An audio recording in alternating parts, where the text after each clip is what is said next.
Hello, BookTube, and welcome back to a series of videos in which I am reading you a book. We are reading Barchester Towers by Anthony Trollope, the book that shot him to household name superstardom. And we have arrived at last, at long last, at the big country to-do at Ullathorne Court.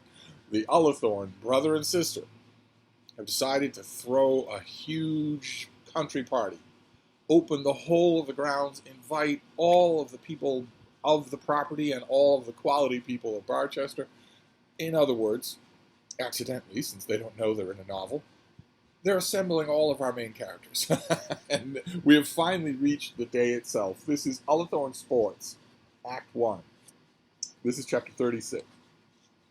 The trouble in civilized life of entertaining company, as it is called too generally without much regard for strict veracity, is so great that it cannot but be a matter of wonder that people are fond of attempting it. It is difficult to ascertain what is the quid pro quo. If they who give such laborious parties, and who endure such toil and turmoil in the vain hope of giving them successfully, really enjoyed the parties given by others, the matter could be understood. A sense of justice would induce men and women to undergo, in behalf of others, those miseries which others had undergone in their own behalf. But they all profess that going out is a great bore as receiving. And to look at them when they are out, one cannot but believe them. So Trollope is opening on a philosophical note. Why do people give big parties like this anyway? And I have been present for many of these, not only once at a huge country state in England, but also many times in apartments right here stateside, right here in the United States, where I would live with people who thought, it's been a while. It feels, and honestly, they described it like it was an organic function. It feels like it's time to give a party. And I would like it to be a big one. Sometimes not. Sometimes it feels like it's time to give a party. I'm thinking a small one, 30 or 40 people. Other times, no. And I don't have that urge myself, so I would always try to figure out from these people, okay, but what is making you feel that way? And where are the gradations coming from? That at one point, mysteriously, you feel like it's time to throw a party for 30 or 40 people, and at another time, you feel that it's time to throw a party for 1,000 people, spending $1,000. And why? Why in either case? The friends that I've said this to over the years have always rolled their eyes. I am more of a perpetually wanting friends by the fireside, as one friend put it. I wish I had a fireside, but perpetually wanting friends by the fireside instead of occasionally wanting the whole world in the house and on the guards, in the grounds and whatnot. Anyway, let's just move on. Entertain? Who shall have sufficient self-assurance? Who shall feel sufficient confidence in his own powers to dare to boast that he can entertain his company? A clown can sometimes do so, and sometimes a dancer in short petticoats and stuffed pink legs, occasionally perhaps a singer, but beyond these, success in this art of entertainment is not often achieved. Young men and girls linking themselves kind with kind, pairing like birds in spring because nature wills it, they, after a simple fashion, do entertain each other. Few others even try. Here Trollope is just making a game out of two different shades of meaning for the same word. There's a difference between the kind of entertaining that a singer does for a paying audience and the kind of entertaining you do when you entertain company.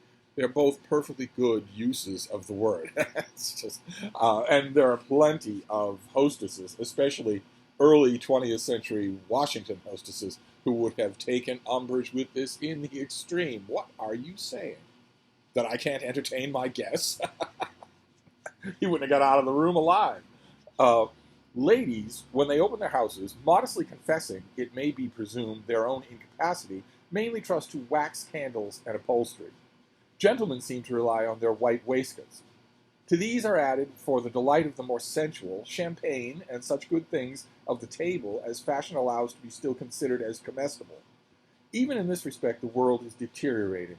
All the good soups are now tabooed. You might not want to eat sentient people, Tony, and you might not want to eat soups made out of endangered species. You want to be the last person to eat something? For it to be the whole species to be gone from the world because you wanted a soup that you'll barely pay any attention to?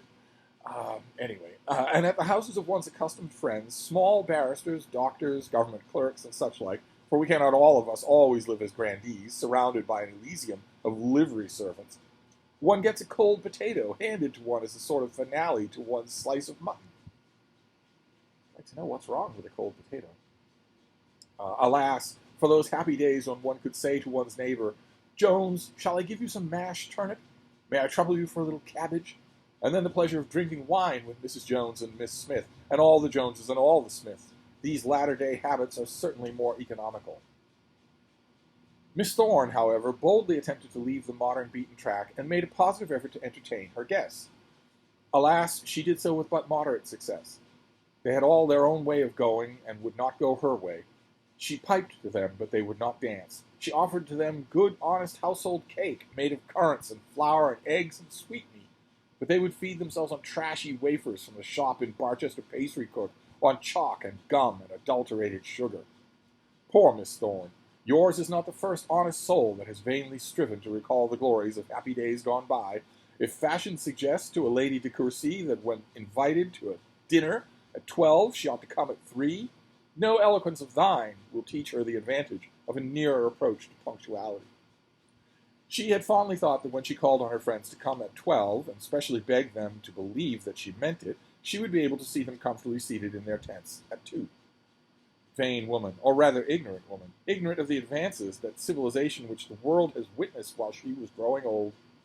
At 12 she found herself alone, dressed in all the glory of the newest of her many suits of raiment, with strong shoes, however, and a serviceable bonnet on her head, and a warm, rich shawl on her shoulders.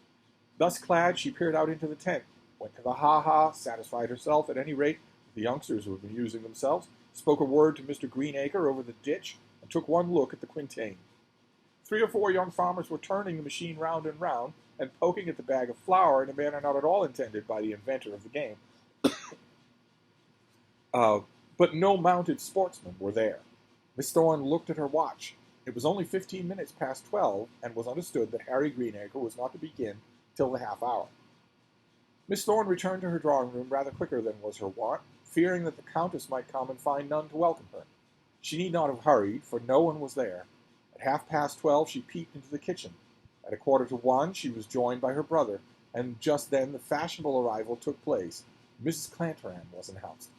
No announcement was necessary, for the good lady's voice was heard as she walked across the courtyard to the house, scolding the unfortunate postilion who had driven her from Barchester. At the moment Miss Thorne could not but be thankful that the other guests were more fashionable, and were thus spared the fury of Mrs. Clantaram's indignation. "Oh, Miss Thorne, look here," said she, as soon as she found herself in the drawing-room.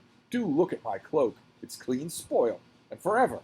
I wouldn't but wear it because I knew you wished us all to be grand today, and yet I had my misgivings. Oh dear, oh dear.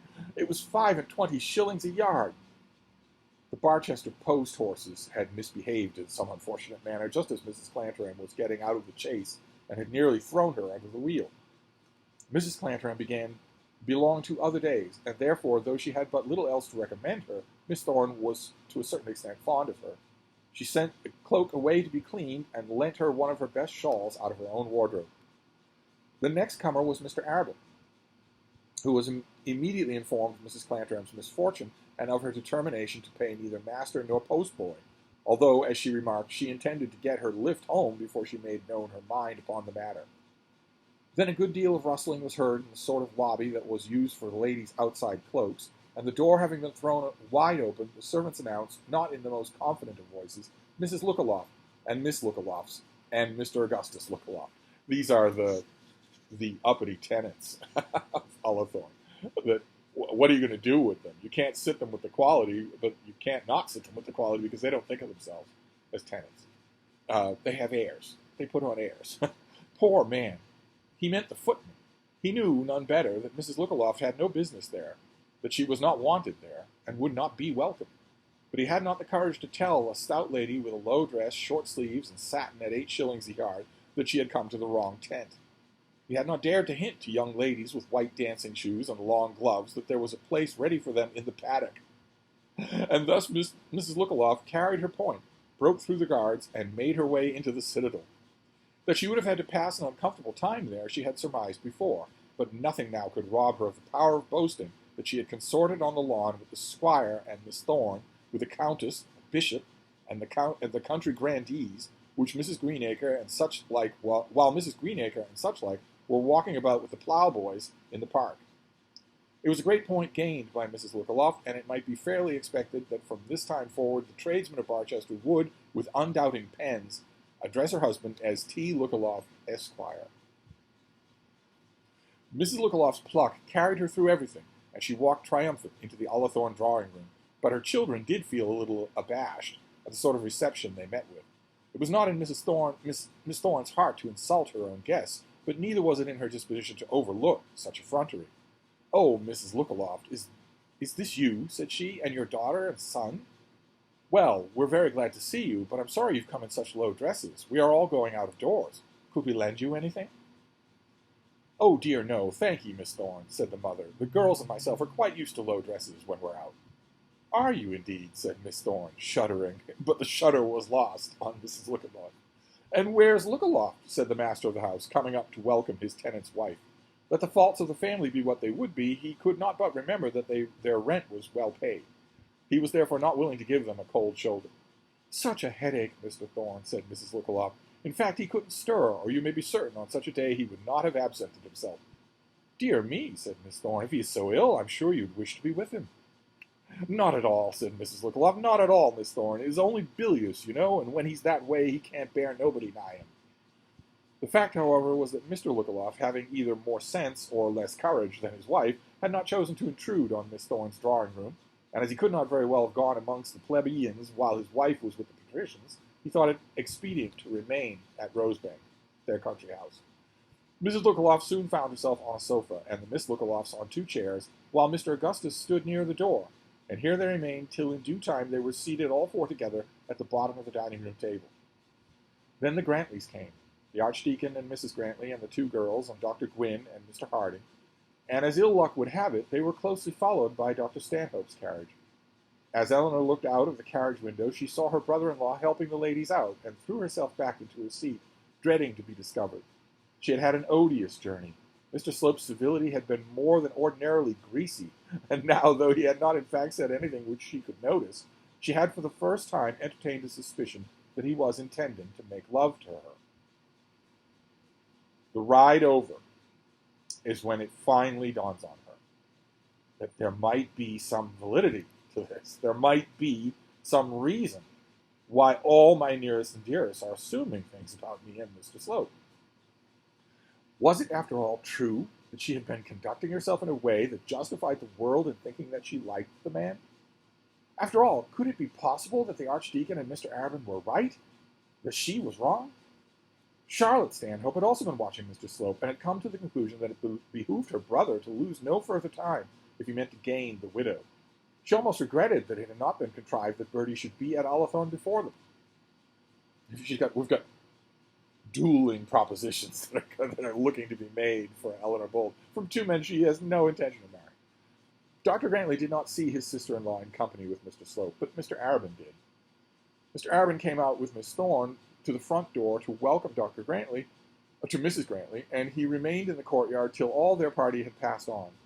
Eleanor hung back in the carriage as long as she well could, but she was nearest to the door, and when Mr. Slope, having alighted, offered her his hand, she had no alternative but to take it. Mr. Arabin, standing at the open door with Mrs. Grantley, was shaking hands with someone within, saw a clergyman alight from the carriage whom he at once knew to be Mr. Slope. Then he saw this clergyman hand out Mrs. Bold. Having seen so much, Mr. Arabin, rather sick at heart, followed Mrs. Grantley into the house. Eleanor was, however, spared any further immediate degradation, for Dr. Stanhope gave her his arm across the courtyard, and Mr. Slope was fain to throw away his attention upon Charlotte. All of these misunderstandings are coming to a head. They cannot possibly survive this country meal, this country gathering. They cannot possibly. Trollope obviously doesn't mean them to. And this is the very first pebble of that avalanche. At long last, Eleanor Bold sees that it might be that Mr. Slope is justifying the suspicions of everyone around her. At long last, she sees this. Let's see here. They had hardly passed into the house, and from the house to the lawn, when, with a loud rattle and such noise as great men and great women are entitled to make in their passage through the world, the Proudies drove up. It was soon apparent that no everyday comer was at the door, One servant whispered to another that it was the bishop, and the word soon ran through all the hangers-on and strange grooms and coachmen about the place. There was quite a little cortege to see the bishop and his lady walk across the courtyard, and a good man was pleased to see that the church was held in such respect in the parish of St. Ewold's. And now the guests came fast and thick. The lawn began to be crowded and the room to be full. I remember all of my hostesses would always say this. They would always say, the worst part of all of this, you've been watching me agonize over guest lists and food ingredients and wine purveyors. You've been watching me agonize over all of that for days. But I'm telling you, the worst possible part of this whole process is exactly the interval described here, where, okay, we're at the time that we announced this all was beginning and there's no one here. The worst possible outcome, worse than fighting among the guests, would be if no one shows up. And yet, sooner or later, the premises is completely full. Voices buzzed, silk rustled against silk, and muslin crumpled against muslin. Miss Thorne became more happy than she had been, and again bethought her of her sports. There were targets and bows and arrows prepared at the further end of the lawn.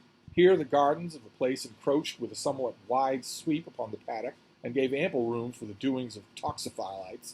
Miss Thorne got together such daughters of Diana as could bend a bow, and marshaled them to the targets. There were the Grantley girls, and the Prouty girls, and the Chadwick girls, and the two daughters of the Burley Chancellor, and Miss Knoll, and with them went Frederick and Augustus Chadwick, and young Knoll of Knoll Park, and Frank Foster of the Elms, and Dr. Vellum Deeds, the dashing attorney of the High Street, and the Reverend Mr. Green, and the Reverend Mr. Brown, and the Reverend Mr. White, all of whom, as duty-bound, attended the steps of the three Miss Prouties. Do you ever ride at the Quintain, Mr. Foster? Said Miss Thorne, as she walked with her party across the lawn. She just won't give the Quintain up. She just won't. She's not going to give it up until something bad happens, and you know that something is. The Quintain, said young Foster, who considered himself a dab at horsemanship. Is it a sort of gate, Miss Thorne? Miss Thorne had to explain the noble game she spoke of, and Frank Foster had to own that he had never ridden at the Quintain. Would you like to come and see? Said Miss Thorne. There'll be a plenty here without you, if I like it. Well, I don't mind, said Frank. I suppose the ladies can come too. Oh, yes, said Miss Thorne, those who like it. I have no doubt they'll go to see your prowess if you'll ride, Mr. Foster. Mr. Foster looked down at the most unexceptionable pair of pantaloons, which had arrived from London only the day before. They were the very things, at least he thought, for a picnic, but he had not prepared to ride in them. Nor was he more encouraged than had been Mr. Thorne at the idea of being attacked from behind by a bag of flour, which Miss Thorne had graphically described to him. Because I mistakenly described this whole process yesterday. You ride at a board with a mark on it, with a target on it. The board is attached on a swivel to a post with a bunch of arms extending from it, and hanging from one of the arms is a bag of flour. The goal is to strike the target, not miss it, but strike it a bullseye. And yet, that of course will cause the thing to spin, to strike the target and be a good enough horseman to get out of the way before you are hit from behind by the bag of flour. Well, I don't know about riding, Miss Thorne, said he. I fear I'm not quite prepared. Miss Thorne sighed, but said nothing further. She left the toxophites to their bows and arrows. That means archers. And returned towards the house. But as she passed by the entrance to the small park, she thought that she might at any rate encourage the yeomen by her presence, as she could not induce her more fashionable guests to mix with them in their manly amusements. Accordingly, she once more betook herself to the Quintain post. Here, to her great delight, she found Harry Greenacre ready mounted, with his pole in his hand, and a lot of comrades standing round him, encouraging him to the assault. She stood at a little distance and nodded to him in token of her good pleasure. Because keep in mind, he is the strapping son of one of the farmers on the estate, and she's sure that he's her special favorite. She's sure that if anybody's going to ride at this antiquated thing, it's going to be him, just to please her. Shall I begin, ma'am? Said Harry, fingering his long staff in a rather awkward way, while his horse moved uneasily beneath him, not accustomed to a rider armed with such a weapon. Yes, yes, said Miss Thorne, standing triumphant, as the Queen of Beauty, on the inverted tub which some chance had brought thither from the farmyard. Here goes, then, said Harry, as he wheeled his horse round to get the necessary momentum of a sharp gallop. The Quintain post stood right before him, and the square board at which he was to tilt was fairly in his way. If he hit that duly in the middle and maintained his pace as he did so, it was calculated that he would be carried out of reach of the flour bag which, suspended at the other end of the crossbar of the post, would swing round when the board was struck. It was also calculated that if the rider did not maintain his pace, he would get a blow from the flour bag just at the back of his head, and bear about him the signs of his awkwardness, to the great amusement of lookers-on. Harry Greenacre did not object to being powdered with flour in the service of his mistress, and therefore gallantly touched his steed with his spur, having laid his lance in rest to the best of his ability. But his ability in this respect was not great, and his appurtenances probably were not very good. Consequently, he struck his horse with his pole unintentionally on the side of the head as he started. The animal swerved and shied and galloped off wide of the quintain. Harry, well accustomed to manage a horse, but not to do so with a 12-foot rod in his arm, lowered his right hand to the bridle, and thus the end of the lance came to the ground, and got between the legs of the steed. Down came rider and steed and staff. Young Greenacre was thrown some 6 feet over the horse's head, and poor Miss Thorne almost fell off her tub in a swoon. "Oh, gracious, he'll be killed!" shrieked a woman who was near him when he fell. "The Lord be good to him, his poor mother, said another. "Well, drat them dangerous plays all the world over," said an old crone. "He has broke his neck, sure enough, if ever a man did," said a fourth. Poor Miss Thorne! She heard all this and did not quite swoon. She made her way through the crowd as best she could, sick herself almost to death. Oh, his mother, his poor mother! How could she ever forgive herself? The agony of that moment was terrific. She could hardly get the place where the poor boy was lying, as 3 or 4 men were about the horse, which had risen with some difficulty. But at last she found herself close to the young farmer. "Has he marked himself? For heaven's sake, tell me that. Has he marked his knees?" "That's Harry Greenacre, and he's worried about his horse, as he should be," said Harry, slowly rising and rubbing his left shoulder with his right hand, and thinking only of his horse's legs. Miss Thorne soon found that he had not broken his neck, nor any of his bones, nor had he been injured in any essential way. But from that time forth, she never instigated at anyone to ride at Quintain. She's learned her lesson. He's lucky he wasn't killed. Eleanor left Dr. Stanhope as soon as she could do so civilly, and went in quest of her father, whom she found on the lawn in company with Mr. Arabin. So we had a little fun. We had a little comic interlude where the quintain goes wrong, and let's hope we never have to hear about it again. But now we get to one part of the meat of this extended scene. The scene extends over many chapters. Eleanor left Dr. Stanhope as soon as she could do so civilly, and went in quest of her father, whom she found on the lawn in the company of Mr. Arabin. She was not sorry to find them together. She was anxious to disabuse at any rate her father's mind as to the report which had got abroad respecting her, and would have been well pleased to have been able to do the same thing with regard to Mr. Arabin. She put her own through her father's arm, coming up behind his back, and then tendered her hand also to the vicar of St. Ewold's. "And how did you come?" said Mr. Harding, when the first greeting was over. "The Stanhopes brought me," said she. "Their carriage was obliged to come twice, and has now gone back for the Signora." As she spoke, she caught Mr. Arabin's eye, and saw that he was looking pointedly at her with a severe expression. She understood at once the accusation contained in his glance. It said, as plainly as the eye can speak, "Yes, you came with the Stanhopes, but you did so in order that you might be in the company of Mr. Slope." "Our party," said she, still addressing her father, "consisted of the doctor and Charlotte Stanhope, myself, and Mr. Slope."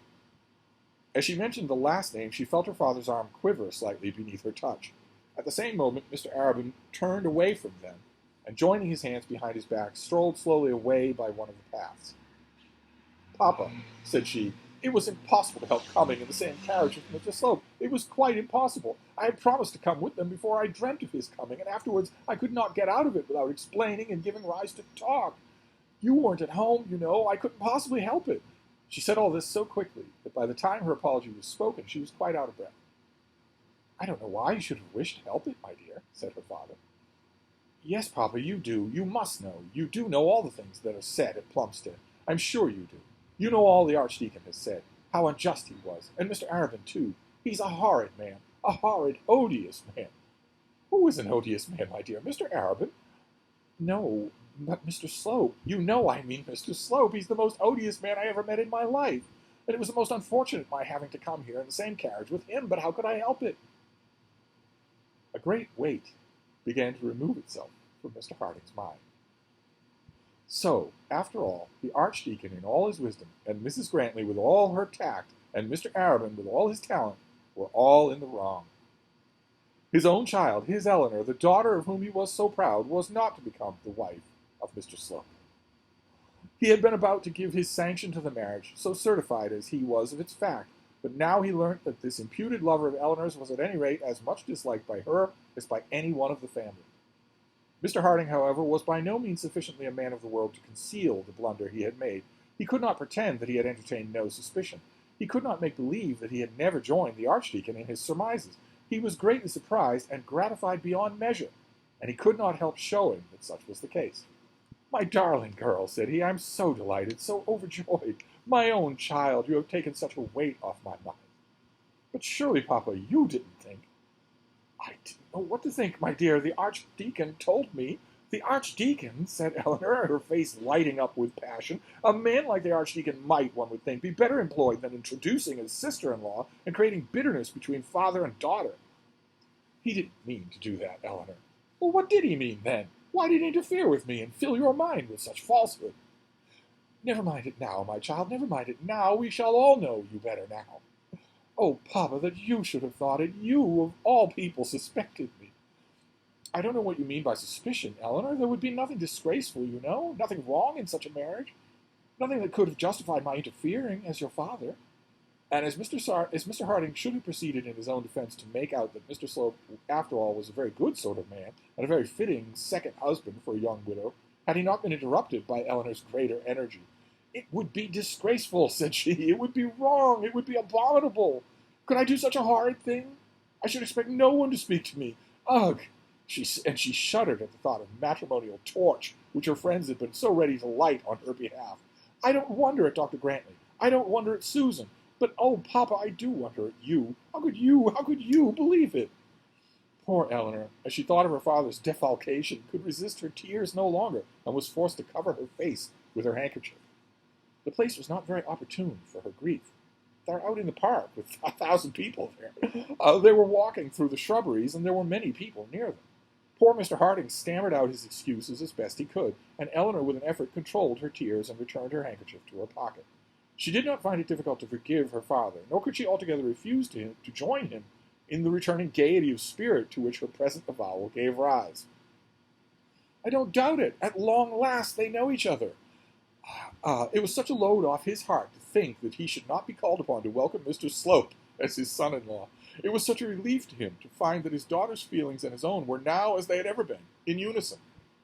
He had been so unhappy for the last 6 weeks about this wretched Mr. Slope. He was so indifferent as to the loss of the hospital, so thankful for the recovery of his daughter, that, strong as was the grounds for Eleanor's anger, she could not find it in her heart to be angry with him.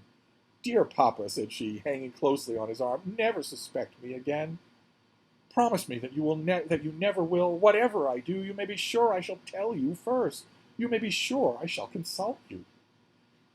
And Mr. Harding did promise, and owned his sin, and promised again. And so, while he promised amendment and she uttered forgiveness, they returned together to the drawing-room windows.